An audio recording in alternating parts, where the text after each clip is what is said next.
श्री कृष्ण भगवान बोले, राजेश्वर, कार्तिक मास की कृष्ण पक्ष की एकादशी का नाम रमा एकादशी है। इसके व्रत से समस्त पाप नष्ट हो जाते हैं। इसकी कथा इस प्रकार है। प्राचीन काल में मुचुकुंद नामक एक राजा राज्य करते थे। उनके मित्र इंद्र, वरुण, कुबेर, विभीषण आदि थे। वह सत्यवादी थे तथा विष्णु भक्त थे। उनके एक पुत्री हुई जिसका नाम चंद्रभागा था। उन्होंने उस लड़की का विवाह राजा चंद्रसेन के पुत्र शोभन के साथ किया। एक समय की बात है, शोभन अपने ससुर के घर आए। जब दशमी आई तब राज्य में ढिंढोरा पीटा कि आज कोई भी भोजन ना करे। उसको सुनकर शोभन ने चंद्रभागा से कहा, प्रिय, तुम मुझे कुछ उपाय बताओ, क्योंकि यदि मैं व्रत करूंगा तो अवश्य ही मर जाऊंगा। चंद्रभागा बोली, प्राणनाथ, मेरे पिता के राज्य में एकादशी के दिन कोई भी भोजन नहीं करता है। यहाँ तक हाथी, घोड़ा, ऊंट आदि भी तृण अन्न जल आदि का त्याग कर देते हैं।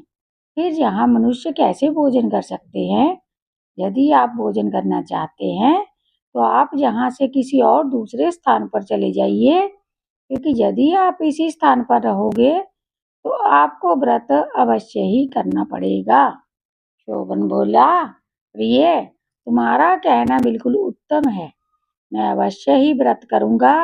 मेरे भाग्य में जो लिखा है वही होगा। जय श्री बांके बिहारी लाल की जय। ऐसा विचार करके उसने एकादशी का व्रत किया। और जब सूर्य भगवान भी अस्त हो गए और जागरण के लिए रात्रि हुई, वह शोभन को दुख देने वाली रात्रि थी। दूसरे दिन प्रातः होने से पहले शोभन इस संसार से चल बसा। राजा ने उसके मृतक शरीर का दहन करा दिया। चंद्रभागा अपने पति की आज्ञा अनुसार अग्नि में दहन न हुई, परंतु पिता के घर रहना उत्तम समझा। रमा एकादशी के व्रत के प्रभाव से शोभन को मंदराचल पर्वत पर धन धान्य से युक्त तथा शत्रुओं से रहित एक उत्तम नगर प्राप्त हुआ। एक समय मुचुकुंद नगर में रहने वाला एक सोम शर्मा नाम का ब्राह्मण तीर्थ यात्रा के लिए निकला।